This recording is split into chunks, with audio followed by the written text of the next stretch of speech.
l'utilisation des feux. Les feux à l'avant et les feux à l'arrière du véhicule.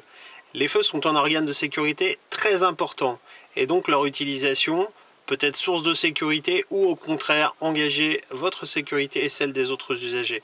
Les feux ne servent pas qu'à voir, ils servent aussi à être mieux vus et vous devez donc comprendre dans quel cas on les utilise ou non.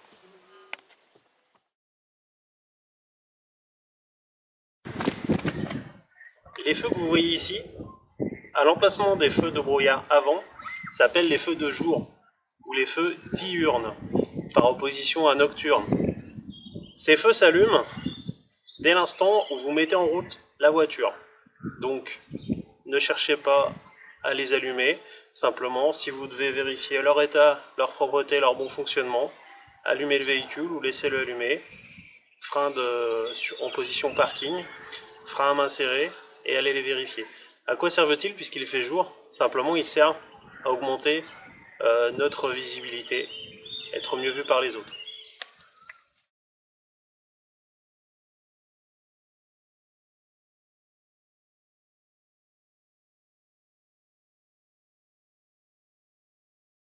Les feux de position. Celui-ci est propre, pas cassé. Par contre, on constate un faux contact. Celui-ci est propre, pas cassé. Il éclaire très très faiblement. Alors comme vous le voyez, les feux de position sont des feux qui éclairent très mal. Ils servent simplement à signaler notre position. Donc leur usage est à réserver en cas d'agglomération bien éclairée la nuit. Vraiment juste en agglomération, ne les mettez pas hors agglomération. Et vous pouvez également les mettre pour signaler votre position si vous êtes stationné sur une chaussée ou en partie sur une chaussée non éclairée, la nuit évidemment. Pour allumer les feux de croisement, vous allez tourner la manette des feux qui est à gauche du volant, c'est la même que celle des clignotants, mais vous allez la tourner. Là elle est sur off, automatique, feu de position, feu de croisement. Vous avez ce symbole des feux de croisement, par contre il n'apparaît pas au tableau de bord sur la Nissan Leaf. Les feux de croisement sont allumés. Ils sont propres, pas cassés, et ils fonctionnent tous les deux. Quelle est la conséquence en cas de panne d'un de ces feux? Si un feu est en panne, vous éclairez moins bien, forcément. Et vous risquez d'être pris pour un deux roues, ce qui peut engendrer un accident. Si vos feux sont mal réglés, en cas de mauvais réglage, vous éclairez trop bas, vous y verrez moins loin et donc vous y verrez mal, forcément. Si vos feux éclairent trop haut, vous y verrez plus loin certainement. Par contre, vous risquez d'éblouir les usagers venant en face. Donc vous voyez les feux, pensez à deux choses, voir, être vu. Pour passer en feu de route, vous allez actionner la manette à gauche du volant. Vous allez la tourner une fois, deux fois, trois fois sur la position feu de croisement, puis la pousser vers le tableau de bord. Et vous allez ainsi mettre les feux de route. Pour repasser en feu de croisement, il suffit de retirer la manette. Pousser, tirer. Je vous montre d'un peu plus loin. Pousser. Et retirer vers le volant. Pour repasser en feu de croisement.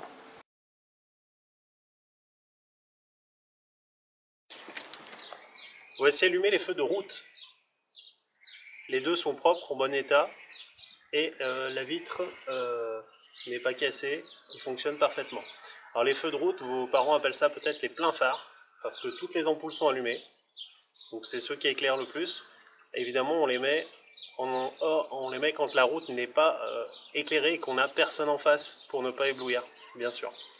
Quand est-ce qu'on peut faire un appel lumineux avec ces feux? Pour avertir qu'on arrive sur une intersection la nuit, ou sur un virage, par exemple, ou pour avertir l'usager d'en face, justement, qu'il nous éblouit avec ses propres feux de route.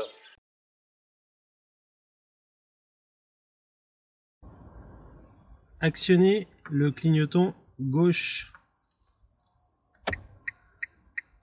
Voilà, donc le clignotant, ça s'actionne du bout du majeur. Ok. Donc l'inspecteur vous demande de vérifier l'état, la propreté et le fonctionnement du clignotant. Évidemment, il faut avoir le contact allumé et actionner le clignotant. Le clignotant gauche est propre, pas cassé, il fonctionne. Si on vous demande de vérifier les répétiteurs latéraux, c'est ces petites lampes sur les côtés. Et n'oubliez pas l'arrière. À l'arrière, il est propre, pas cassé et il fonctionne.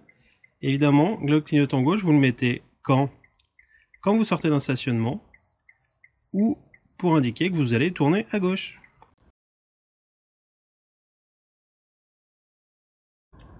Vérifiez l'état, la propreté et le fonctionnement du clignotant droit. Donc vous actionnez le clignotant droit du bout du doigt. Ce que vous faites, des fois, vous actionnez mal le clignotant. Vous prenez par exemple avec toute la main comme ça et vous faites tourner sans le faire exprès et vous mettez les feux. Hein, là par exemple, vous voyez, la personne a mis même les feux de brouillard en même temps et peut-être même les feux de route, le voyant bleu en haut.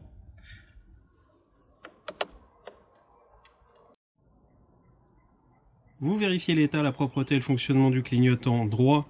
Il est propre, pas cassé et il fonctionne. Le répétiteur latéral est propre, pas cassé, il fonctionne également. Et vous n'oubliez pas le clignotant avant droit qui est propre, pas cassé et qui fonctionne. Quand est-ce que vous mettez le clignotant droit? Pour prévenir que vous tournez à droite, mais n'oubliez pas aussi de le mettre pour prévenir que vous allez vous arrêter ou stationner.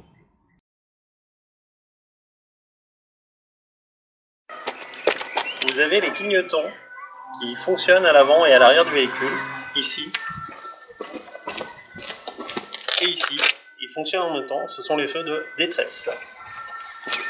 Ils sont propres, pas cassés, ils fonctionnent, et on les met en cas de détresse, c'est-à-dire deux cas, soit panne, problème mécanique, accident, malaise d'un passager, donc tout ça, ça veut bien dire qu'on est en détresse, ou bien si on veut prévenir les usagers qui nous suivent que devant nous, une file de voitures est anormalement arrêtée. Voilà, on est le dernier à arriver sur une file, sur un bouchon, tout le monde freine d'un seul coup, on prévient l'usager qui peut arriver derrière.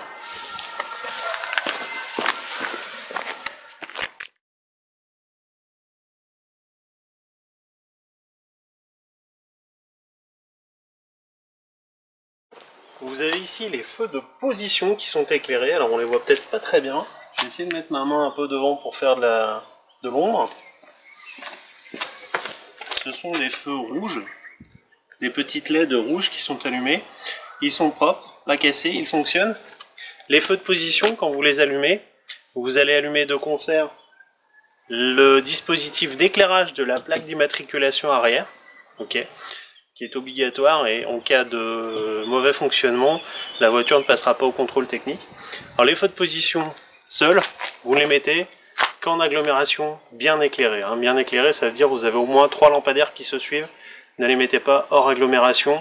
Hors agglomération, vous avez trop de portions non éclairées. C'est très souvent la nuit noire.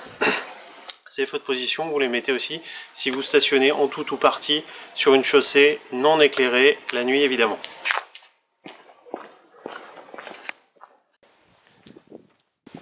Donc là, vous avez les feux stop. L'examinateur vous demandera à l'accompagnateur, c'est-à-dire votre moniteur ou votre monitrice, d'aller freiner pour que vous puissiez faire éclairer les feux stop. Vous voyez, il y en a 3, ils sont propres, en bon état, pas cassés, et ils servent à prévenir les usagers qui nous suivent que nous freinons. En l'absence de fonctionnement de ces feux, s'ils ne fonctionnent pas, vous risquez de vous faire rentrer dedans par derrière, tout simplement.